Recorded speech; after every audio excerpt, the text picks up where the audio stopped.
الحمد لله نحمده ونستعينه من يهده الله فلا مضل له ومن يضلل الله فلا هادي له وأشهد أن لا إله إلا الله وحده لا شريك له وأشهد أن محمدا عبده ورسوله أما بعد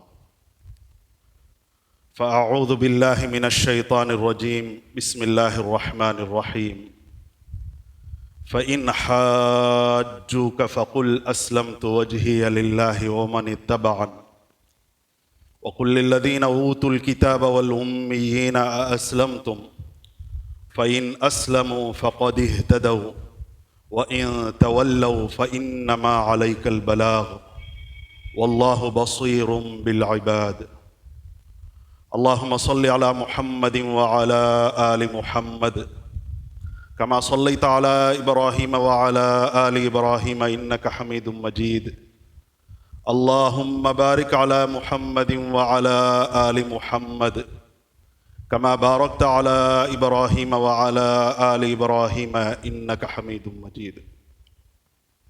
கண்ணியத்திற்கும் மாண்பிற்கும் உரிய எல்லாம் வல்ல அல்லாஹ்வின் நல்லடியார்களே, அல்லாஹ்வுடைய பேரருளால் சிறப்பு மிகு ஜும்ஆவுடைய இந்த தினத்திலே மகத்துவம் வாய்ந்த ஜும்ஆ தொழுகையை நபி வழியில் நிறைவேற்றிட வேண்டும்.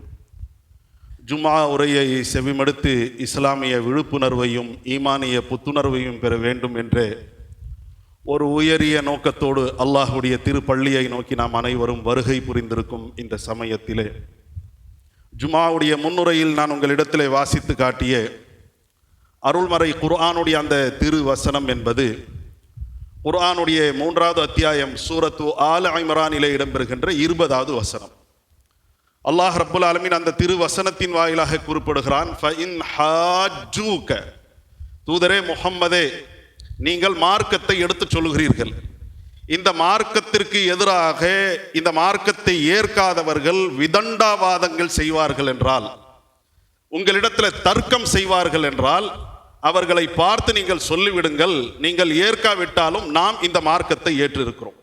ஃபகுல் அஸ்லம்து வஜ்ஹிய லில்லாஹ், என்னுடைய முகத்தை அல்லாஹ்விற்காக நான் பணிய செய்து விட்டேன், அல்லாஹ்வுக்கு கட்டுப்பட்டவனாக நான் இருக்கின்றேன். என்னுடைய கரத்திலே ஆன்மீகம் இருந்தாலும் ஆட்சி அதிகாரம் இருந்தாலும் என் முகத்தை அல்லாஹ்விற்காக நான் பணிய செய்து விட்டேன். வமன் இத்தபஅன், என்னை பின்பற்றக்கூடியவர்களும் இதே நிலையிலே தான் இருப்பார்கள். அல்லாஹ்வுக்கு கட்டுப்பட்ட அடிப்படையிலே தான் தன்னுடைய வாழ்க்கையையும் ஆட்சி அதிகாரத்தையும் முன்னெடுப்பார்கள் என்று தூதரே அவர்களிடத்திலே சொல்லிவிடுங்கள். வகுல் லில்லதீன ஊத்துல் கிதாப வல் உம்மீயின், வேதம் கொடுக்கப்பட்டவர்களிடத்திலேயும் படிப்பறிவு இல்லாத எழுத்தறிவு இல்லாத மக்களை பார்த்தும் நீங்கள் கேளுங்கள், அஸ்லம்தும், இஸ்லாத்தை நீங்களும் ஏற்றுக்கொள்ளுங்களேன், இஸ்லாத்தை நீங்களும் உங்களுடைய வாழ்க்கை நெறியாக அமைத்துக் கொள்ளுங்களேன் என்று சொல்லுங்கள். ஏற்றுக்கொள்கிறீர்களா? அவர்கள் ஏற்றுக்கொண்டால் நல்லது. ஃபைன் அஸ்லமு, அவர்கள் இஸ்லாத்தை ஏற்றுக்கொள்வார்கள், அல்லாஹ்வுக்கு பணிவார்கள் என்றால், அல்லாஹ்வுக்கு கட்டுப்படுவார்கள் என்றால், ஃபகதி ஹிததவ், அவர்கள் நேர்வழியிலே செயல்படக்கூடியவர்கள். வைன் தவல்லவ், அவர்கள் நிராகரிப்பார்கள் என்றால் உங்களுடைய கடமை, உங்களுடைய பொறுப்பு இருக்கிறது. ஃபஇன்னமா அலைக்கல் பலாக், எடுத்துச் சொல்வது உங்கள் மீது கடமை. இந்த மார்க்கத்தினுடைய மகிமைகளை, இந்த மார்க்கத்தினுடைய சிறப்புகளை அந்த மக்களிடத்தில் எடுத்துச் சொல்வது உங்கள் மீது கடமை. வல்லாஹு பஸீரும் பில் இபாத், தன்னுடைய அடியார்களை அல்லாஹ் பார்க்கக்கூடியவனாக இருக்கிறான். ஏற்றுக்கொள்ளக்கூடியவனையும் கண்காணிப்பவன் அல்லாஹ் தான். ஏற்காத நிராகரிக்கக்கூடியவர்கள் விதண்டாவாதங்களை செய்யக்கூடியவர்களையும் அல்லாஹ் தான் கண்காணிக்கின்றான் என்பதை எடுத்துச் சொல்லுங்கள். குர்ஆனுடைய 3வது அத்தியாயத்தினுடைய 20வது வசனம். மகத்தான விஷயம், மகத்தான வசனம், மகத்தான விஷயங்களை கொண்டு அமைந்த வசனம். இந்த வசனத்தின் அடிப்படையிலே தான் இன்றைய இந்த ஜும்மாவுடைய சபையை அலங்கரிக்கும் முகமாக, அது சரி, அடுத்து நம்முடைய கடமை என்ன என்ற ஒரு வித்தியாசமான தலைப்பு உங்களிடத்தில் அறிவிக்கப்பட்டது. எது சரி, எதற்கு அடுத்து நம்முடைய என்ன கடமை, அதை பற்றி தான் நாம் பேசவிருக்கின்றோம். அல்லாஹ் என்ன சொல்றான்? நீங்கள் எடுத்து சொல்லுங்க, சொல்வது உங்கள் மீது கடமை. அப்போ ஒரு கடமையை நாம் நிறைவு செய்தவர்களாக இன்றைக்கு நாம் அனைவரும் அமர்ந்திருக்கின்றோம். ஏதோ ஒரு பெரிய காரியத்தை செஞ்சாதான் அதை பத்தியே நம்ம பேசிட்டு இருக்கும் போது, சரிங்க அது முடிஞ்சு போச்சு, அடுத்து என்ன? அப்ப என்ன கடமையை நாம் செய்தோம்? ஒரு ஜனநாயக கடமையை நாம் ஆற்றியிருக்கின்றோம். தமிழ்நாட்டு சட்டமன்றத்திற்கு நேற்றைய தினத்திலே தமிழகம் முழுவதும் தேர்தல் நடைபெற்றது. அந்த தேர்தலில் நாம் அனைவரும் வாக்களித்திருக்கின்றோம். நம்முடைய ஜனநாயக கடமையை நிறைவேற்றி இருக்கிறோம். வாக்கு என்பது ஜனநாயக கடமை. வாக்கு என்பது மக்களாட்சிக்கு மகத்துவத்தை சேர்க்கக்கூடிய சிறப்பு. வாக்கு என்பது ஒரு விரல் புரட்சி. வாக்கு என்பது நம்முடைய உரிமை என்றெல்லாம் வாக்களிப்பதற்கு, அதை ஊக்கப்படுத்துவதற்காக எடுத்து சொல்லப்படுகின்ற விஷயங்களாக இருக்கிறது. அது நம்முடைய உள்ளத்தையும் ஈர்க்கிறது. அதற்காக சிரமம் மேற்கொண்டாலும் சரி, பயணப்பட வேண்டிய கட்டம் நமக்கு இருந்தாலும் சரி, அனைத்தையும் செய்து நம்முடைய வாக்கை நாம் செலுத்துகின்றோம், செலுத்தி இருக்கின்றோம் நேற்றைய தினத்தில். அப்ப இந்த வாக்கை நாம செலுத்தி இருக்கிறோம் பாருங்க.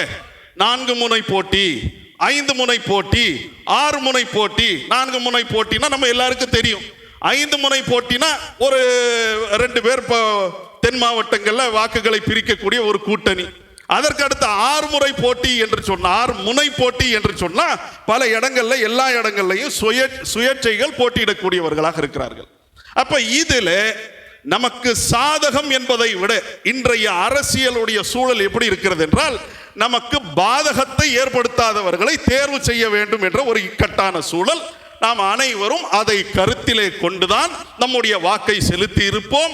அதை கருத்தில் கொண்டுதான் வாக்கை செலுத்த வேண்டும் என்ற அந்த விழிப்புணர்வு என்பது கடந்த காலகட்டங்களில் நமக்கு ஏற்படுத்தப்பட்டிருக்கிறது.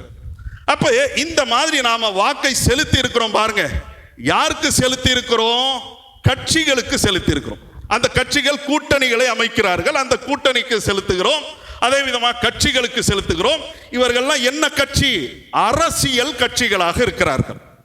அரசியல் என்றால் அதனுடைய இலக்கணம் என்ன, அதனுடைய அடிப்படை என்ன, அதனுடைய விளக்கம் என்ன என்பதை நாம் அறிய வேண்டும். அரசியல் என்றாலே கூட்டு வாழ்க்கையை ஒழுங்குபடுத்துவது.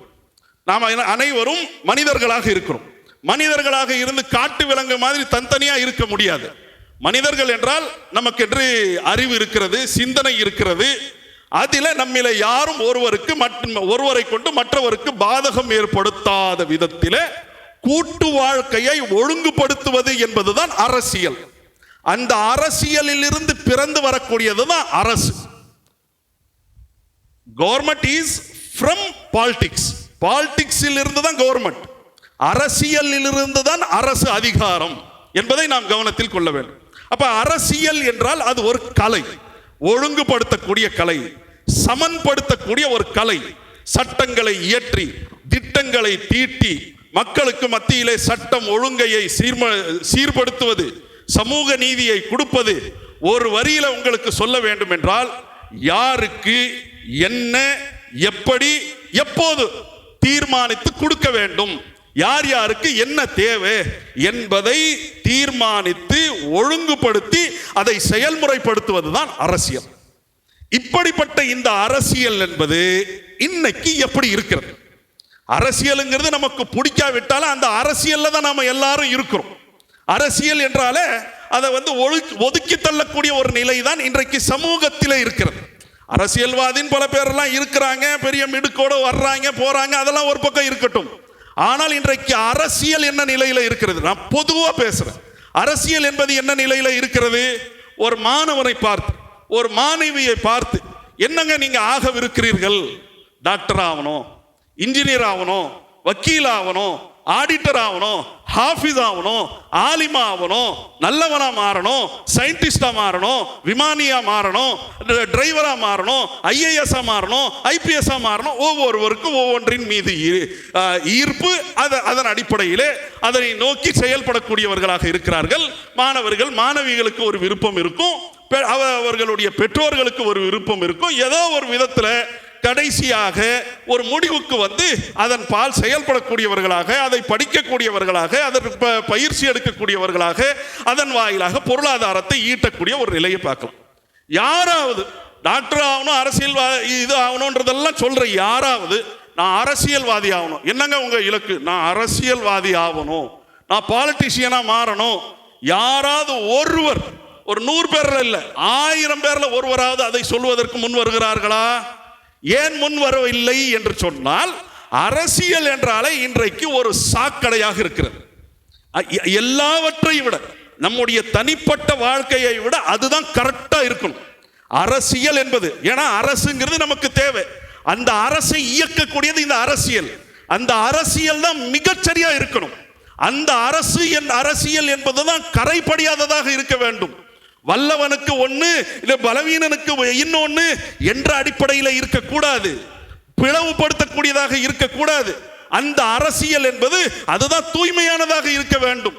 தூய்மை தூய்மை தூய்மையை கொண்டு வருவோம். எல்லாம் வாய் வார்த்தையாகத்தான் இருக்கிறதே தவிர செயல்பாடுகள் எப்படி இருக்கிறது என்று சொன்னால் அரசியலுங்கிறது ஒரு சாக்கடைங்க.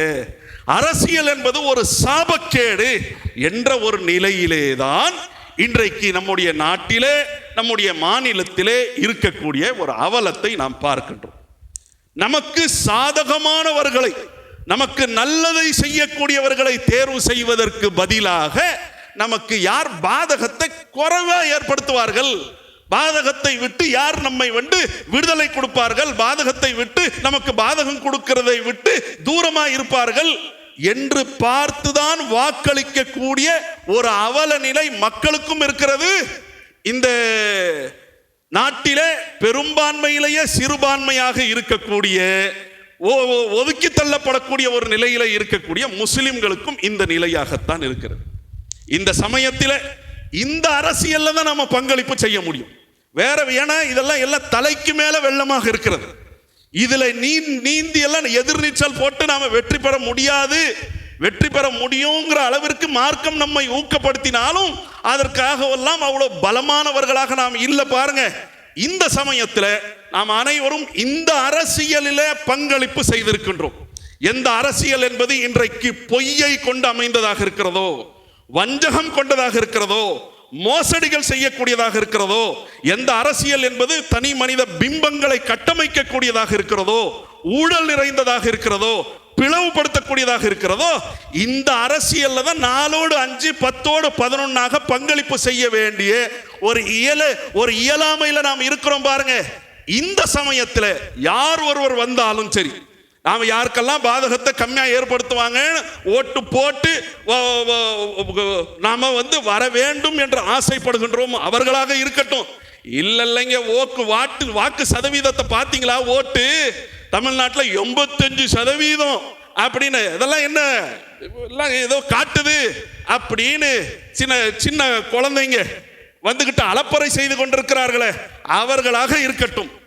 ஆட்சி அதிகாரத்தை அல்லாஹ் தான் தரக்கூடியவன், யாருக்கு வேணாலும் கொடுப்பான். குல், தூதரே சொல்லுங்கள், அல்லாஹும்ம மாலிகல் முல்க், அரசாட்சிகளுடைய அதிபதியே, துத்தில் முல்க மன் தஷா, யாருக்கு நீ நாடுகிறாயோ அரசாட்சியை வழங்குகிறாய். துத்தில் முல்க மன் தஷா வ தன்ஸிஉல் முல்க மிம்மன் தஷா, யாரிடத்தில் இருந்து நீ நாடுகிறாயோ அரசாட்சியை பறித்து விடுகிறாய்.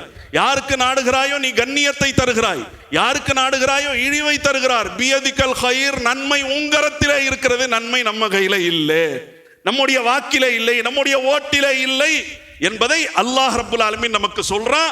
நாம் எல்லாம் மூமின்களாக முஸ்லிம்களாக இருக்கிறோம் என்றால் முதல்ல நம்மிடத்துல வர வேண்டிய உறுதியான விஷயம் இதுதான்.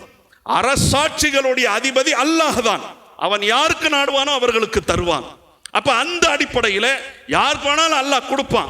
அந்த முடிவுகள் என்ன என்பது இன்ஷா அல்லாஹ் வரக்கூடிய 4ஆம் தேதி நமக்கு நம்ம அனைவருக்கும் தெரியவிருக்கிறது. அப்போ வந்த பிறகு யாரா இருக்கட்டும், எப்படி நீங்கள் அமைக்க வேண்டும் என்று பிரச்சாரம் செய்ய வேண்டிய கடமை நமக்கு இருக்குதுங்க. அதெல்லாம் என்ன, நாம படிக்காத காரணத்தினால், நாம புரியாத காரணத்தினால், நாம விளங்கப்படுத்தாத காரணத்தினாலதான் நாம ரொம்ப பின்தங்கியவர்களாக இருக்கிறோம். ஆக அந்த கடமை உணர்வு நம்மிடத்துல இருக்க வேண்டும். அதை தான் அந்த வசனத்துல அல்லாஹ் சொல்றான். 3வது அத்தியாயத்தினுடைய 20வது வசனத்துல அல்லாஹ் என்ன சொல்றான்? ஃபகுல் அஸ்லம்து வஜ்ஹிய லில்லாஹி வ மன் இத்தபான், விதண்டாவாதம் செய்றாங்களே அவர்கள்ட்ட சொல்லுங்க, என் முகத்தை நான் பணிய செய்து விட்டேன். அப்ப என் முகத்தை நான் பணிய செய்திருக்கின்றேன் என்று யாரை சொல்ல சொல்றான்? தூதரை சொல்ல சொல்கிறான். யாரை சொல்ல சொல்றான்? தூதர் மட்டுமல்ல, அவர்கள் தான் அதிபதி, அவர்கள் தான் ஜனாதிபதி. ஒரு ஜனாதிபதியாக இருக்கக்கூடியவரை பார்த்து இந்த மாதிரி நீங்க சொல்லுங்க, தூதரா இருந்தாலும் சரி ஜனாதிபதியா இருந்தாலும் சரி, என் முகத்தை அல்லாஹ்வுக்காக நான் பணிய செய்து விட்டேன். இப்ப நான் தூதரா இருக்கிறேன், என்னை பின்பற்றக்கூடியவர்கள்லாம் தூதர்களா இல்லை. என்னுடைய பிரதிநிதிகள் என்று சொன்னால் வஹியை எடுத்து சொல்லக்கூடியவர்கள். அவர்களுக்கு வஹியெல்லாம் வராது. அவர்கள் நான் சொன்ன நேர் வழியை எடுத்து சொல்வார்கள். என்னை பின்பற்றக்கூடியவர்களுடைய நிலையும் அதுவாகத்தான் இருக்கும். இறைவனுக்கு நான் கட்டுப்படுவேன். என்னிடத்தில் கொடுக்கப்பட்டிருக்கக்கூடிய அதிகாரம், நான் எந்த அரசியலை முன்னெடுக்கின்றேனோ அதெல்லாம் சின்ன வட்டம் கொண்டது. பெரிய வட்டத்தை கொண்ட அரசாட்சிகளை செலுத்தக்கூடிய இறைவன் இருக்கின்றான். அவனுடைய அடிமையாக நான் இருக்கின்றேன் என்று நீங்க சொல்லுங்க. இதை அவர்கள் நிராகரிப்பார்கள் என்றால் இதனுடைய மகத்துவத்தை எடுத்து சொல்வது உங்கள் மீது கடமை. அலைக்கல் பலாக், எடுத்து சொல்வது உங்கள் மீது கடமை. அப்ப எடுத்து என்ன நம்ம சொல்லணும்? இஸ்லாம் அரசியலும் பேசுகிறது அப்படின்னு பல பயான்கள்ல நம்ம கேட்கிறோம். இப்ப இஸ்லாம் அரசியலை தனியா சொல்லுதானா? இல்லை, இஸ்லாத்தினுடைய ஒரு பகுதியாகத்தான் சொல்கிறது. மொத்த குர்ஆனை நீங்கள் எடுத்து பாருங்கள். 114 அத்தியாயங்கள் இருக்கிறது, 6000 சொச்சம் வசனங்கள் இருக்கிறது. எங்கேயாவது அரசியல் அதிகாரமும் நீங்க போட்டு தேடி பார்த்தீங்கன்னா அதெல்லாம் கிடைச்சிரும். அரசியல், அந்த அதிகாரத்தை இயக்கக்கூடிய கொள்கை திட்டம் இருக்கு பாருங்க, அந்த மாதிரி அரசியல் நீங்க போட்டு தேடி பாருங்க, எங்கேயாவது கிடைக்குதானா? கிடைக்காது. இஸ்லாம் அரசியலை சொல்லுகிறது. எப்படி சொல்லுகிறது? ஏகத்துவம், தூதுத்துவம், மர்மையினுடைய நம்பிக்கை, தனி மனித ஒழுங்குகள், இதோடு சேர்த்து தான் சொல்லுதே தவிர தனியா சொல்லல. தனி மனிதனுக்கு என்ன ஒழுங்குகளோ அது டபுள் மடங்கு அரசாட்சியை கையில வைத்திருக்கக்கூடியவனுக்கு பொருந்தும் என்று இஸ்லாம் அவ்வளவு தெள்ள தெளிவாக சொல்கிறது. இதை நாம் அறிய வேண்டும் என்று சொன்னா சிறிய இந்த நேரத்தில் பெரிய டாபிக் இது. நாம விளங்க வேண்டிய, படிக்க வேண்டிய, இதை கொண்டு நாம தெரிந்து கொள்ள வேண்டிய விஷயங்கள் நிறைய இருக்கிறது. புரிய வைக்க வேண்டும். சிறிய பொறியை உங்களிடத்தில் நான் எடுத்து வைக்க விரும்புகின்றேன். இதை வச்சு இன்னும் நாம இதை பெருக்க வேண்டும், இதை நாம ஆய்வு செய்ய வேண்டும். இது உண்மையிலே சொல்ற ஒரு பெரிய, சும்மா சாதாரணமா ஒரு டாபிக்கை கொடுத்து கொஞ்சம் வித்தியாசமா பேசிட்டு போலாமே.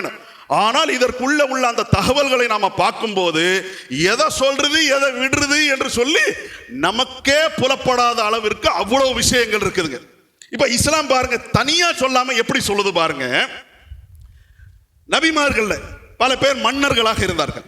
இஸ்லாத்தை பொறுத்த வரைக்கும் ஆட்சி இப்படிதான் இருக்கணும், ஜனநாயக ஆட்சியா இருக்கணும், மக்கள் ஆட்சியா இருக்க வேண்டும், அந்த கண்டிஷன் எல்லாம் போடல. அது நீங்க உங்களுக்கு அமைத்துக் கொள்ளுங்கள்.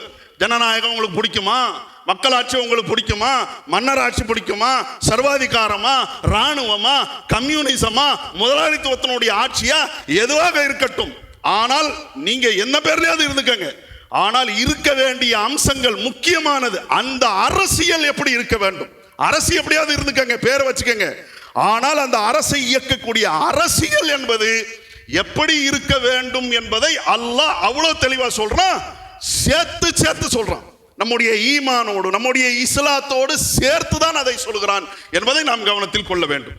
நபிமார்கள்லாம் பல பேர் எப்படி இருந்திருக்கிறாங்க? மன்னர்களாகவும் இருந்திருக்கிறார்கள், அதிபர்களாக எல்லாம் இருந்திருக்கிறார்கள். அந்த மாதிரி பாருங்க, அல்லாஹ் குர்ஆன்ல சொல்றான், அம் யஹ்சுதூன அன்னாஸ அலா மா ஆதாஹுமுல்லாஹு மின் ஃபضله, தன்னுடைய ஃபضலை அல்லாஹ் இப்ராஹிமுடைய அந்த சந்ததிகளுக்கு தருகிறானே, அதை கொண்டு இந்த யூதர்களும் கிறிஸ்தவர்களும் பொறாமை கொள்கிறார்களா? பொறாமை கொள்ள தேவையில்லை. ஃபக்கத் ஆதைனா ஆல இப்ராஹிமல் கிதாப வல் ஹிக்மத வ ஆதைனாஹும் முல்கன் அஸீமா. இப்ராஹிமுடைய சந்ததிகளுக்கு, இப்ராஹிம் அலைஹிஸ்ஸலாமுக்கு அல்லாஹ் ரப்பல் ஆலமீன் நபுவத்தை கொடுத்தான், ஆட்சி அதிகாரத்தை கொடுக்கல. அவர்களுடைய சந்ததிகள்ல வந்தார்களே, யூசுப் அலைஹிஸ்ஸலாம், தாவூத் அலைஹிஸ்ஸலாம், சுலைமான் அலைஹிஸ்ஸலாம், இவர்கள் எல்லாம் மன்னர்களாக, ஆட்சியாளர்களாக இருந்தார்கள், அதிகாரிகளாக இருந்தார்கள். இப்படியான இந்த நிலையில இருக்கிறார் பாருங்க. நபி மூசா அலைஹிஸ்ஸலாம் அவர்கள் கூட பனு இஸ்ரவேலர்களை பார்த்து சொல்லுவாங்க, உதுகுரு நிஅமத்தல்லாஹி அலைக்கும், அல்லாஹ்வுடைய அந்த அருட்கொடையை நீங்கள் நினைத்து பாருங்கள். இது ஜால ஃபீக்கும் அம்பியா வ ஜாலக்கும் முலூகா, அல்லாஹ் உங்களுக்கு நபிமார்களையும் கொடுத்தான், மன்னர்களையும் கொடுத்திருக்கிறான், அரசாட்சிகளை செலுத்தக்கூடியவர்களையும் அல்லாஹ் உங்களுக்கு கொடுத்திருக்கிறானே, நீங்க கொஞ்சம் நினைச்சு பார்க்க மாட்டீங்களா? அப்போ இப்ராஹிம் அலைஹிஸ்ஸலாம் அவர்களுடைய சந்ததிகள்ல பலருக்கு அல்லாஹ் கொடுத்தான். அந்த அரசாட்சியை அவங்க செலுத்தினாங்க பாருங்க. அல்லாஹ் எதோட சேர்த்து சொல்றான்? அவர்களுக்கு வேதத்தை கொடுத்தோம், ஞானத்தை கொடுத்தோம், அரசாட்சியை கொடுத்தோம். அப்ப அந்த அரசாட்சி எப்படி இருக்கும் என்றால், இந்த அரசியல் சொல்லு பாருங்க, இந்த வேதமும் ஞானமும் இதன் அடிப்படையிலே தான் அவர்கள் செல்வார்கள், இதற்கு மாத்தமா நடக்க மாட்டாங்க. இப்ப இது நமக்கு புரியலையா? இன்னும் தெளிவா நான் சொல்றேன். நபி யூசுப் அலைஹிஸ்ஸலாத்து வஸ்ஸலாம் அவர்கள் ஒரு மன்னருக்கு கீழே ஒரு சுய அதிகாரம் கொண்ட, ஒரு சுயாட்சி கொண்ட ஒரு பொருளாதாரத்தை நிர்வகிக்கக்கூடிய ஒரு துறைக்கு அவர்கள் அமைச்சராக இருந்தார்கள். குர்ஆனுடைய 12வது அத்தியாயத்தில் இதெல்லாம் நீங்கள் எடுத்து பார்க்கலாம். அவர்கள் இஜ்அல்னி ஹஸாயினல் அர்து, பூமியினுடைய பொக்கிஷங்களுக்கு என்னை நீங்க அதிகாரியா நியமிங்க. அவர்கள் ஒரு சுய அதிகாரம் கொண்ட, சுயாட்சி கொண்ட ஒரு துறைக்கு அவர்கள் அமைச்சராக இருந்தார்கள். அவங்க என்ன நினைக்கிறாங்களோ அதை தீர்மானிக்க முடியும் என்கின்ற அளவிற்கு அப்படியான அந்த யூசுப் அலைஹிஸ்ஸலாம் எந்த நிலையில துஆ செய்றாங்க அல்லாஹ்விடத்துல? ரப்பி கத் ஆதைதனி மினல் முல்கி, குர்ஆன்ல நீங்க பார்க்கலாம். அவர்கள் தங்களுடைய அந்த அதிகாரத்தை முன்னெடுக்கிறார்கள். அவர்களுக்கு என்ன துரோகங்கள் செய்யப்பட்டதோ அதெல்லாம் சரிப்படுத்துறாங்க. தங்களுடைய சகோதரர்களை வர வைத்துக் கொள்கிறார்கள். தங்களுடைய பெற்றோர்கள் வேற நாட்டில் இருந்தாங்களே அவர்களை வர வைத்துக் கொள்கிறார்கள். வர வைத்துக் கொண்டு அல்லாஹ்விடத்துல அவங்க துஆ செய்றாங்க. ரப்பி கத் ஆதைதனி மினல் முல்கி வ அல்லம்தனி மின் தஅவீலில் அஹாதீஸ். யா அல்லாஹ், அரசாட்சியை எனக்கு கொடுத்திருக்கிறாய், அதிகாரத்தை, இந்த பூமியினுடைய அதிகாரத்தை எனக்கு நீ கொடுத்திருக்கிறாய்.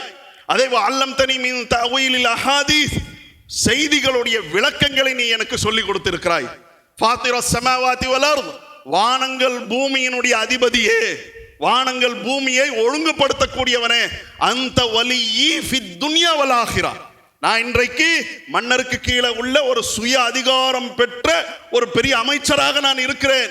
இருந்தும் என்னுடைய பொறுப்பாளன் யார்? எனக்கு கீழே பல பேர் என்றால் எனக்கு மேல உள்ளவன் நீயாக இருக்கிறாய். இந்த உலகத்திலேயும் நீதான் என்னுடைய பொறுப்பாளன், மறுமையிலையும் நீதான் ஒரு பொறுப்பாளன் சொல்லிட்டு சொல்றாங்க பாருங்க. இங்கதான் விஷயம் இருக்கிறது. தவஃபனி முஸ்லிமன், யா அல்லாஹ், நான் அதிகாரியாக மரணிப்பதை விட ஒரு முஸ்லிமாக மரணிப்பதற்குரிய பாக்கியத்தை நீ தருவாயாக. தவஃபனி முஸ்லிமன், யா அல்லாஹ், என்னை முஸ்லிமாக நீ மரணிக்க செய்வாயாக. வல்ஹிக்னி பிஸ்ஸாலிஹீன், சாலிஹான நல்லதை செய்யக்கூடிய சீர்படுத்தக்கூடியவர்கள என்னை நீ ஆக்குவாயாக. சீரழிக்கக்கூடியவர்கள நீ என்னை ஆக்காதே என்று யாருங்க துஆ செய்றா? நபியாக இருக்கிறாங்க. அவர்கள் அந்த துஆ செய்யும் போது அல்லாஹ்வுடைய அந்த வார்த்தைகளை கவனித்து பார்க்கும்போது ஒரு பெரிய அமைச்சராக இருந்தாங்களே, சுய அதிகாரம் கொண்டவர்களாக, சுயாட்சி கொண்டவர்களாக இருந்தார்களே, அந்த யூசுப் அலைஹிஸ்ஸலாம் அவர்கள் அல்லாஹ்விடத்துல துஆ செய்கிறார்கள் என்றால் அரசியல் என்பது தனியானது கிடையாது. இந்த ஏகத்துவத்தோடு, இந்த தூதுத்துவத்தோடு, இஸ்லாம் சொல்லக்கூடிய ஒழுங்குமுறையோடு கலந்ததாக இருக்கிறது என்பதை அறிந்து கொள்வதற்கு இது ஒரு தெளிவான ஆதாரமாக இருக்கிறது. இதோட இன்னொரு பெரிய விஷயத்தை உங்களுக்கு முன்னால் நான் வைக்கிறேன். தாவூத் அலைஹிஸ்ஸலாம், தாவூத் அலைஹிஸ்ஸலாம் அவர்களுக்கு அல்லாஹ் எவ்வளவு பெரிய அரசாட்சியை கொடுத்தானா, அவர்கள் மட்டும் அல்லாஹ்வை துதிக்க மாட்டார்கள், அவர்களோடு சேர்ந்து மலைகள் துதிக்கும், பறவைகள் துதிக்கும். குர்ஆனுடைய 38வது அத்தியாயத்தில் நீங்க பார்க்கலாம். வஸ்குர் அப்தனா தாவூத் தல் ஐத், பலம் மிக்க தாவூதை இந்த வேதத்தின் வாயிலாக நினைவு கூர்ந்து பாருங்கள். ரொம்ப பலமானவர்களாக, பலமான அரசாட்சி கொண்டவர்களாக அவர்கள் இருந்தார்கள். குர்ஆன்லயே நீங்க பார்க்கலாம். வஷததுனா முல்கஹு, அவர்களுடைய அரசாட்சியை பலப்படுத்தினோம், எவனும் எதிர்த்து நிற்க முடியாதுங்கிற அளவிற்கு அவ்வளவு பலம் மிக்கவர்களாகவும் பலமான அரசாட்சிக்கு சொந்தக்காரர்களாகவும் தாவூத் அவர்கள் இருந்தார்கள். அந்த தாவூத் மன்னராக இருந்தாங்களே, பெரிய ராணுவத்தை கட்டமைக்கக்கூடியவர்களாக, ராணுவ வீரராக, ஜாலூத்தையே போட்டு தள்ளக்கூடிய அளவிற்கு வலிமை கொண்டவர்களாக இருந்தாங்களே, அந்த தாவூத் அலைஹிஸ்ஸலாம் அல்லாஹ் சொல்றான், இன்னா சഖர்னல் ஜிபால மஅஹு யுஸப்பிஹுன பில் அஷி வல் இஷ்ராகி வத் தைர மஹ்ஷூரா, அவருடன் இணைந்து மலைகள் அல்லாஹ்வை துதிக்கும், காலையிலையும் மாலையிலையும் அல்லாஹ்வை அவரும் துதிப்பார், அவரோடு சேர்ந்து மலைகள் துதிக்கும். ஒத்தைர மஹ்ஷூரா, திரட்டப்பட்ட பறவைகளும் துதிக்கும்.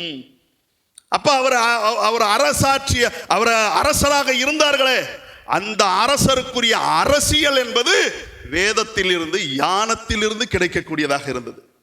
நபி சுலைமான் அலைஹிஸ்ஸலாம், தாவூத் அலைஹிஸ்ஸலாம் அவர்களுடைய மகன் தான் சுலைமான். சுலைமான் அலைஹிஸ்ஸலாம் அவர்களுக்கு தாவூத் அலைஹிஸ்ஸலாம் அவர்களை விட ஒரு படி மேலான அதிகாரத்தை அல்லாஹ் கொடுத்தான். ஜின்களை நிர்வகிப்பார்கள், காத்தை நிர்வகிப்பார்கள். ஜின்னையும் காத்தையும்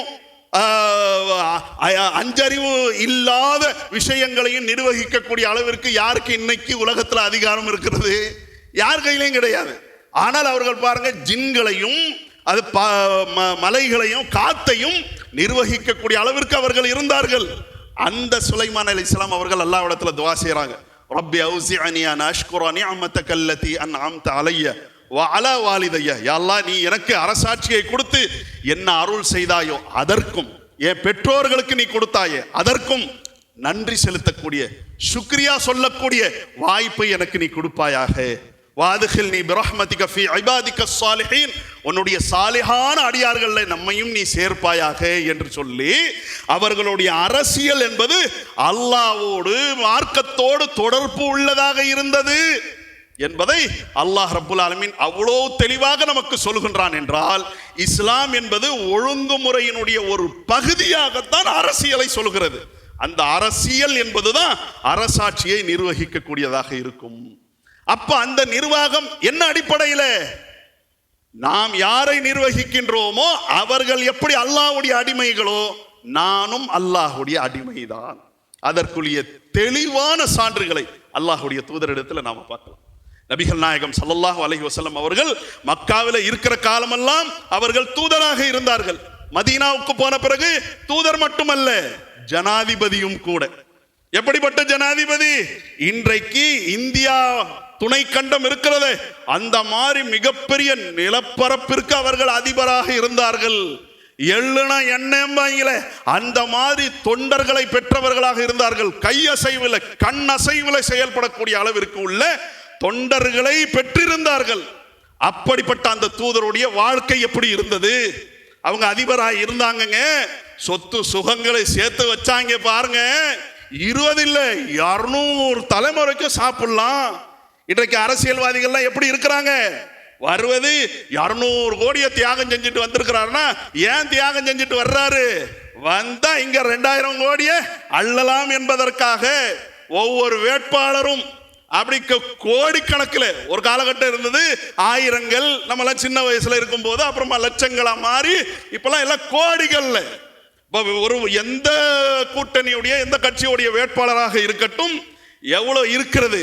மணி பலம் தான், பண பலம் தான். பண பலம் இருக்கும் என்று சொன்ன எப்படிப்பட்ட சட்டங்களையும் வளைக்க முடியும் என்கின்ற ஒரு அவல நிலை இன்றைக்கு இருக்குது பாருங்க. அந்த பண பலம், அப்படிப்பட்ட அந்த பணபலங்கள்லாம் இருக்குது பாருங்க. அந்த பணபலங்களை கொண்டுதான் எல்லா வேட்பாளர்களும் தங்களுடைய அந்த விஷயங்களை முன்னெடுக்கக்கூடியவர்களாக இருக்கிறார்கள். ஏன் என்றால், நீங்க இங்க 100 போட்டீங்கன்னா அங்க 1000 எடுக்கலாம். இங்க 1000 கோடியை இறச்சி விட்டீங்கன்னா அங்க பலாயிரக்கணக்கான கோடிகளை நாம் எடுக்கலாம். அரசியல், அதோ அரசியல் தூய்மை, உங்களுக்காக சேவை, உங்களுக்காக சேவைனா உங்களுக்காக 100ல ஒரு 10% சேவை, 90% நமக்கு சேவை. எத்தனை பேரை பத்தி நம்ம பேசுறோம். எப்படி இருந்தாலும் தெரியுமா, ஓட்டாண்டியா இருந்தவன் இன்னைக்கு கார் என்ன, பங்களா என்ன, மிடுக்கு என்ன. இன்றைக்கு உள்ள அரசியலுடைய அவல நிலை எந்த அளவுக்கு என்று சொன்னா, அவன் மட்டும் கரை படிந்த கரங்களுக்கு சொந்தக்காரர்களாக இருந்தவங்க நம்மளையும் அந்த குற்றவாளியா மாத்திட்டாங்க பாருங்க. ஓட்டுக்கு காசை கொடுத்து வஹா கித்தாலியே, யஹா கித்தாலியே, உன கித்தாதியா, இன்ன கித்தாதியா. பாத்தீங்களா? கரை படிந்த கரங்களுக்கு அவன் மட்டும் சொந்தக்காரன் இல்ல, நம்மளையும் அப்படிப்பட்ட கரை படிந்த கரங்களுக்கு சொந்தக்காரர்களாக மாத்தி விட்டார்கள் என்ற அளவிற்கு இன்றைக்கு அரசியல் என்பது, வருத்தத்தோடு சொல்றேன், மகிழ்ச்சியெல்லாம் சொல்லல, சாபக்கேடாக சாக்கடையாக இருக்கிறது. இப்படிப்பட்ட இந்த நிலையில அல்லாஹ்வுடைய தூதர் ஸல்லல்லாஹு அலைஹி வஸல்லம் அவர்கள் எல்லுனா என்னங்கிற அளவிற்கு அவ்வளவு பெரிய படை பலமெல்லாம் இருந்தது. அல்லாஹ் ரப்புல் ஆலமீன் அவ்வளவு மகத்தான வெற்றிகளை கொடுத்தானே. அந்த தூதர் ஸல்லல்லாஹு அலைஹி வஸல்லம் அவர்களுடைய தாக்கம் கியாமத் நாள் வரைக்கும் இருக்கும். இன்னைக்கு நம்ம வரைக்கும் இருக்கிறது, கியாமத் நாள் வரைக்கும் நீடிக்கக்கூடிய தாக்கம். அந்த தூதர் அப்படியே வந்தாங்க, அரசாட்சி கையில வந்துச்சு. எவ்வளவு சொத்து சேர்த்தாங்க தெரியுமா? எவ்வளவு பெரிய இது தெரியுமா? 20 தலைமுறை உட்கார்ந்து சாப்பிடலாங்க, 200 தலைமுறை உட்கார்ந்து சாப்பிடலாம். அந்த அளவுக்கா? இல்லை. ஆயிஷா ரலியல்லாஹு அன்ஹா அவர்கள் சொல்கிறார்கள், துவஃபிய ரசூலுல்லாஹி ஸல்லல்லாஹு அலைஹி வஸல்லம், அல்லாஹ்வுடைய தூதர் அவர்கள் மரணித்தார்கள். மரணிக்கக்கூடிய அந்த சமயத்திலே அவர்களுடைய கவச ஆடை, இரும்பு கவச ஆடை, தங்கத்தாலானது இல்லை, வெள்ளியாலானது இல்லை, வைரம் வைடூரியத்தை கொண்டது அல்ல, கவச ஆடை இருக்கிறதே. அந்த கவச ஆடையை ஒரு யூதரிடத்தில் அடமானமாக வைத்து 30 சா கோதுமையை வாங்கி மீட்க முடியாத நிலையில மரணித்து விட்டார்கள். சஹீஹுல் புகாரில 2916வது செய்தியாக பார்க்கலாம். 2739வது ஒரு செய்தி இடம்பெறுகிறது. ஆயிஷா ரலியல்லாஹு அன்ஹா அவர்கள் அறிவு சுடராக திகழ்ந்தார்களே, அந்த அறிவு சுடர் சொல்கிறார்கள், அல்லாஹ்வுடைய தூதர் ஸல்லல்லாஹு அலைஹி வஸல்லம் அவர்கள் மரணித்தார்கள். மரணிக்கக்கூடிய அந்த சமயத்திலே எந்த திர்ஹமையோ தீனாரையோ ஆண் அடிமையையோ பெண் அடிமைகளையோ வலா ஷையன் எந்த பொருளையோ தன்னுடைய விராசத்திலே தன்னுடைய வாரிசுகளுக்கு விட்டு செல்லவில்லை. இல்லா பகலத்ஹல் பைலா, அவர்களுடைய வள்ளை கோவேறு கழுதை, ஒரு போரில அவர்களுக்கு கிடைத்த வெற்றி பொருள், அது அவர்களிடத்தில் இருந்தது. அதே விதமாக ஒரு ஃபதக் என்ற அந்த இடத்துல அவர்களுடைய இரும்பு கவச ஆடை மீட்க முடியாத நிலையில இருந்துச்சு. வெள்ளை கோவேறு கழுதை மீட்க முடியாத நிலையில இருந்த அந்த இரும்பு கவசம் ஃபதக் என்ற இடத்துல இருந்த ஒரு சின்ன நிலப்பரப்பு. ஜஅலத்ஹு ஸதகா, அதையும் தர்மமாக ஆக்கிவிட்டு தான் மௌத்தா போனாங்க. அப்ப விட்டுட்டு போனது என்ன? ஒன்னு மீட்க முடியாத நிலையில இருந்த இரும்பு கவசம், வெள்ளை கோவேறு கழுதை. இதை தவிர வேறு ஒன்றும் இல்லைனா இந்த அரசு எப்படி இருக்கு பாருங்க. அந்த அரசுக்கு பின்னால உள்ள அரசியல் என்பது அவர்களை இயக்கி இருக்கிறது. அந்த அரசியல் என்ன? ரெண்டே விஷயத்தோட நான் முடிக்கிறேன், நேரம் முடிஞ்சு போச்சு. இஸ்லாம் சொல்லக்கூடிய அரசியல் என்பது இனில் ஹுக்மு இல்லா லில்லாஹ், ஆட்சி அதிகாரம் அல்லாஹ்வுக்கு சொந்தமானது. குல் இன்னல் அம்ர குல்லஹு லில்லாஹ், அதிகாரம் அனைத்தும் அல்லாஹ்வுக்கு சொந்தமானது. அந்த அதிகாரத்தை நீங்கள் செலுத்துவீர்களா? சமூக நீதி எப்படி இருக்க வேண்டும், சட்டம் ஒழுங்கு எப்படி இருக்க வேண்டும், நீதி பரிபாலனங்கள் எப்படி இருக்க வேண்டும், எப்படி சமமாக அனைவரையும் நடத்த வேண்டும், யாருக்கு என்ன எப்போது என்று தீர்மானிக்கக்கூடிய ஒரு கலையாக அரசியல் இருக்கிறது. அது எப்படிங்கிறது ஒவ்வொரு வசனத்தின் வாயிலாகவும் ஒவ்வொரு அத்தியாயத்தின் வாயிலாகவும் அல்லாஹ் உங்களுக்கு கற்றுக் கொடுப்பான். கற்றுக்கிட்டு நீங்க என்ன பண்ணுங்க? ஃபகுல் அஸ்லம்து வஜ்ஹிய லில்லாஹி வ மன் இத்தபான், என் முகத்தையும் என்னை பின்பற்றுகிறவருடைய முகங்களையும் அல்லாஹ்வுக்காக நாம் பணிய செய்து விட்டோம். அல்லாஹ் சொன்ன அடிப்படையிலே நானும் செயல்படுவேன், என்னுடைய நிர்வாகத்தையும் ஒழுங்குபடுத்துவேன், என்னுடைய நிர்வாகத்தையும் முன்னெடுப்பேன். ஒன்று. ரெண்டாவது என்ன? ஆட்சி அதிகாரம் உங்களுடைய கரத்தில் கொடுக்கப்படுகிறதா? அமானிதமாக கொடுக்கப்படுகிறது. தலைகால் புரியாமல்லாம் நீங்க ஆட முடியாது. உங்களுக்கு கொடுக்கப்பட்ட அந்த பொறுப்பு சம்பந்தமாக நீங்கள் விசாரிக்கப்படுவீர்கள். குடும்பத்தினுடைய பொறுப்பை அல்லாஹ் விசாரிப்பானா? ஆட்சி அதிகாரத்தை அல்லாஹ் கொடுத்து விட்டானா? விசாரிக்க மாட்டான். அல்லாஹ்வுடைய தூதர் ஸல்லல்லாஹு அலைஹி வஸல்லம் அவர்கள் சொன்னார்கள், குல்லுக்கும் ராயின், உங்களிலே உள்ள ஒவ்வொருவரும் பொறுப்பாளர்கள், உங்களுடைய பொறுப்பை பற்றி நீங்கள் விசாரிக்கப்படுவீர்கள். அப்ப என்னிடத்துல கொடுக்கப்பட்டிருப்பது பதவி இல்லை, பொறுப்பு தான். ஆக நீங்க நிதானத்தோடு செயல்பட வேண்டும். உங்களுடைய பாதங்கள் தரையில தான் இருக்கணுமே தவிர வானத்தை நோக்கி நீங்கள் பறந்துடக்கூடாது என்ற மகத்தான ஒழுங்கை இஸ்லாம் நமக்கு கொடுக்கும். இந்த அரசியல் மட்டும் வந்துருச்சுன்னு வைங்களேன், சீர்படுத்தும் அனைத்தையும். காந்தியடிகள் அவர்கள் சொன்னார்கள் அல்லவா, இந்தியா சுதந்திரம் பெற்றிருக்கிறது, இந்த சுதந்திரத்தை நான் முழுமையாக அங்கீகரிக்க மாட்டேன். எப்ப வரைக்கும்? அபூபக்கர் அவர்களும் உமர் அவர்களும் செய்த அந்த ஆட்சி இந்தியாவுக்கு வராத வரைக்கும். எப்படி ஒரு சமூக நீதி இருந்ததோ, எப்படி நீதி பரிபாலனங்கள் இருந்ததோ, சட்டம் ஒழுங்கு இருந்ததோ, அதே விதமாக ஆட்சியாளர்களிடத்துல சுய கட்டுப்பாடுகள் இருந்ததோ, அது வராத வரைக்கும் இந்த சுதந்திரத்தை நான் அங்கீகரிக்க மாட்டேன் என்று சுதந்திரத்திற்காக பாடுபட்ட சுதந்திர தந்தை, விடுதலையுடைய தந்தை காந்தியடிகள் சொன்னார்களே, அதை நிஜப்படுத்தக்கூடியதாக இஸ்லாமிய அரசியல் இருக்கிறது என்பதை நாம் கவனத்தில் கொள்ள வேண்டும். ஓட்டு போட்டோம், இதை மக்களுக்கு புரிய வைக்க வேண்டிய கடமை நமக்கு இருக்கிறது என்பதை அல்லாஹ் நமக்கு உணர்த்துகின்றான். அஸ்லம்தும், இதெல்லாம் ஏற்றுக்குவீங்களா?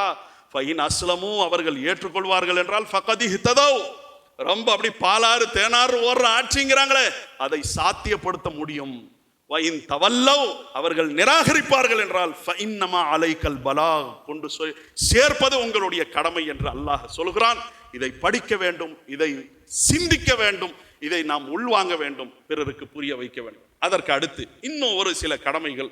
அது என்னன்னு கேட்டீங்கன்னா, நாம் அனைவரும் வாக்களித்திருக்கின்றோம். நாம் எல்லாம் சாமானியர்கள்.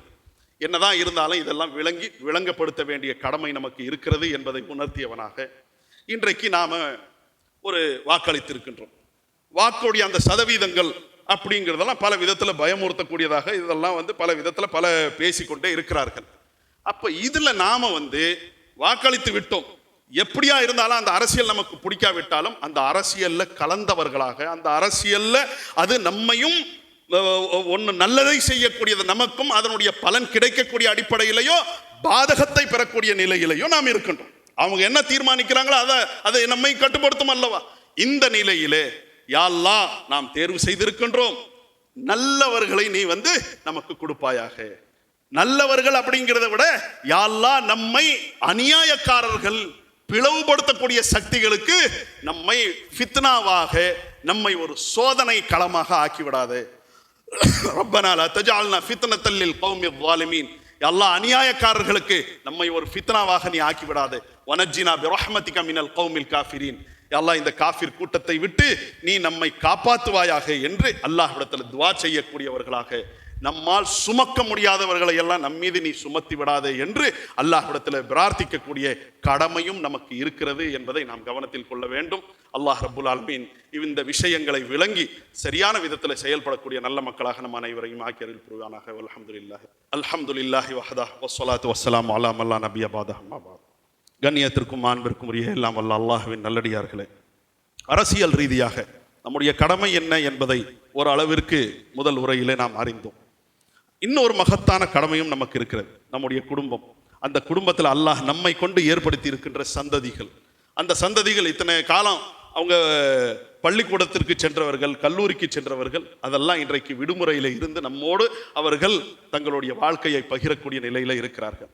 அவர்களை வளர்க்க வேண்டிய கடமை நமக்கு இருக்கிறது. அப்படின்னு சொன்ன உடனே நம்மெல்லாம் வளர்க்க தானே இங்கே செய்கிறோம் நம்முடைய சந்ததிகளை நம்ம சொல்லுவோம். நம்மெல்லாம் வளர்க்கிறது வெறும் 5% இருக்கிறது. அவர்கள் யார் யாரையோ எதையோ பார்த்து வளர்வது 95% இருக்கிறது. அதற்கு இன்றைக்கு அரசியல் களத்திலேயே பல ஆதாரங்கள் இருக்கிறது.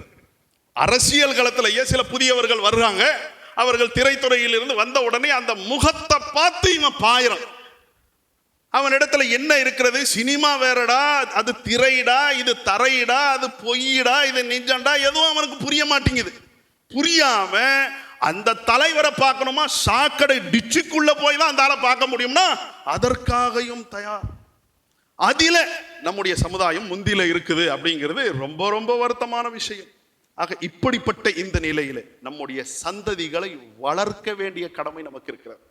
அப்ப வளர்க்கணும்னா எப்படி வளர்க்கிறது? சோறு ஊட்டியும் பால் ஊட்டியும் வளர்க்கறது அல்ல. அதெல்லாம் நம்ம அல்ஹம்துலில்லாஹ் மாஷா அல்லாஹ் நம்ம செய்யதான் செய்யறோம்.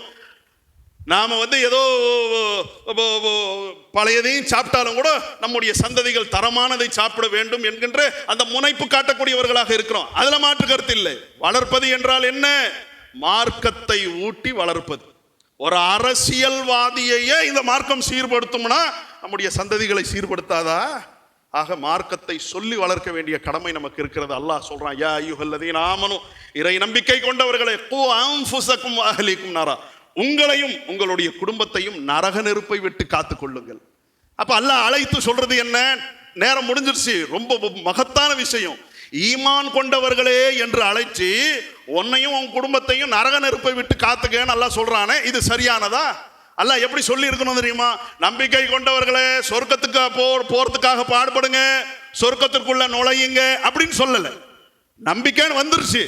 நம்பிக்கை வந்த பிறகு அதை அல்லவா சொல்லி இருக்கணும். அல்லாஹ் நான் சொல்றேன், நம்பிக்கை கொண்டவர்களே, நம்பிக்கையை தொலைச்சு நரகத்து போயிடாதீயே, உங்க குடும்பம் நரகத்து போயிடக்கூடாது என்று அல்லாஹ் நமக்கு சொல்கின்றான் என்று சொன்னால் நம்முடைய சந்ததிகள் சொர்க்கத்துக்கு போறதில்லை, நரகத்தினுடைய விளிம்பை நோக்கி போய் கொண்டிருக்கிறார்கள். கவனிக்க வேண்டிய கடமை நமக்கு இருக்கிறது. எச்சரிக்கையோடு அவர்களை வளர்க்க வேண்டிய கடமை நமக்கு இருக்கிறது என்ற இந்த கடமையை உங்களுக்கு உணர்த்தியவனாக, படிப்பிலே பின்தங்கிய காரணத்தினால்தான் நம்ம எல்லா விதத்திலையும் பின்தங்கி விட்டோம். ஆக படிப்பிலே நம்முடைய சமுதாயத்தை முன்னேற்க வேண்டும் என்பதற்காகத்தான் நம்முடைய ஏஜேஎஸ் சார்பாக முஹம்மதியா பள்ளிக்கூடம் செயல்பட்டு கொண்டிருக்கிறது அஹ்மதாபாத்தில். அப்போ அது ஆண்களுக்கும் பெண்களுக்கும், அதாவது மாணவர்கள் மாணவிகளுக்காக படிப்பை சொல்லிக் கொடுக்கக்கூடிய ஒரு காரியத்தை அந்த பள்ளிக்கூடம் செய்து கொண்டிருக்கிறது என்றாலும் கூட கீழ்தளத்தில் மாணவர்களுக்கு ஏற்பாடு இருக்கிறது, மேல் தளத்தில் மாணவிகளுக்கு ஏற்பாடு செய்யப்பட்டு இருக்கிறது. இப்போ அரசாங்கத்தினுடைய ஒழுங்கு என்னன்னு கேட்டிங்கன்னா, சிமெண்ட் ஷீட் இருந்துச்சுன்னா அங்கீகாரம் கொடுக்க மாட்டாங்க. சிமெண்ட் ஷீட் உள்ள பள்ளிக்கூடங்களுக்கு அங்கீகாரம் இல்லை. இப்போ சிமெண்ட் ஷீட்டில் தான் போய் கொண்டிருக்கிறது. பெரிய பொருளாதாரம் தேவைப்படுமே என்பதற்காக நம்ம நாட்டில் உள்ள அந்த முறைகளில் சில நெளிவு சுழிவு அதெல்லாம் இருக்கிறது. எல்லாம் ஏற்றத்தை இறக்கம் இல்லாமல்லாம் நம்முடைய வாழ்க்கை முன்னெடுக்க முடியாதுங்கிற ஒரு அவலநிலை இருக்கிற காரணத்தினால தான் எப்படியோ சமாளித்து இத்தனை வருஷங்கள் அதை ஓட்டியாச்சு. இப்போ மேல்தளம் மாணவிகளுக்கு பயன்படக்கூடியது சிமெண்ட் ஷீட்டில் தான் இயங்கி கொண்டிருக்கிறது. அதை மேற்கொண்டு பெர்மிஷன் கொடுக்க மாட்டோம், அங்கீகாரம் இல்லை என்று சொல்லப்பட்ட காரணத்தினால தான் நம்முடைய மாணவிகளுடைய படிப்பு பாதிக்கப்படக்கூடாது என்பதற்காக அல்லாஹ்வின் மீது தவக்குல் வச்சு ஜமாத் என்ன பண்ணிருச்சு, அதை தளமாக மாற்றுவதற்குரிய அந்த காரியங்களில் ஈடுபட்டிருக்கிறார்கள். சிமெண்ட் ஷீட் அகற்றப்பட்டு இன்றைக்கு அதை மோல்டிங்காக மாற்றுவதற்குரிய காரியங்கள். அதற்காக எஸ்டிமேட் என்பது திட்டத்தினுடைய நிதி என்பது 30 லட்சம் ரூபாய். அந்த 30 லட்சம் ரூபாயில ஒரு தனவந்தர் அல்லாஹ் அவர்களுக்கு அருள் புரிய வேண்டும், அவர்களுக்கு பாக்கியத்தை செய்ய வேண்டும், அபிவிருத்தி செய்ய வேண்டும். அதே விதமாக அல்லாஹ் அவர்களுக்கு ஹலாலான எல்லா காரியங்களையும் லேசுபடுத்த வேண்டும் என்ற துவாவோடு அந்த சகோதரர் ஒரு 10 லட்சம் 30ல் 10 லட்சத்துக்கு அவர்கள் பொறுப்பேற்று இருக்கிறார்கள். 30ல் 10 போச்சுன்னா மீதி எவ்வளவு இருக்கிறது? 20 லட்சம். நாம தான் பங்களிப்பு செய்ய வேண்டும். ஏதோ சும்மாவுக்கு வந்திருக்கிறோம், சொன்னீங்க 10 ரூபா தான் நான் போட்டு போவேன், இன்னைக்கு 100 ரூபா போட்டு போறேன், இது வேணாம். நமக்கு சஹூலத் அவ்வளவுதானா? அல்ஹம்துலில்லாஹ். அது அல்லாம நம்மால் இதற்காக பங்களிப்பு செய்ய முடியும், நிதி உதவிகளை கொடுக்க முடியும், அல்லது பொருள் உதவிகளை செய்ய முடியும். சிமெண்ட் என்று, ஜல்லி என்று, கல் என்று, அதே விதமாக இன்டீரியர் ஒர்க் என்று எத்தனையோ இதுகள் இருக்கிறது. அப்ப அந்த மாதிரியான விஷயங்களுக்கு நம்மால் பொருள் ரீதியாக அதற்கு உதவ முடியும், பங்களிப்பு செய்ய முடியும் என்றால் அதையும் ஏஜேஎஸ் உங்களிடத்தில் எதிர்பார்க்கிறது. பள்ளிக்கூடத்தினுடைய அந்த கட்டுமானத்திற்காக தாராளமாக வழங்குமாறு, அல்லாஹ்விடத்தில் நன்மையை பெறுமாறு உங்களிடத்திலே தாழ்மையோடு கேட்டு என்னுடைய உரையை நிறைவு செய்கிறேன். அல்ஹம்துலில்லாஹி ரப்பில் ஆலமீன். அஸ்ஸலாமு அலைக்கும்.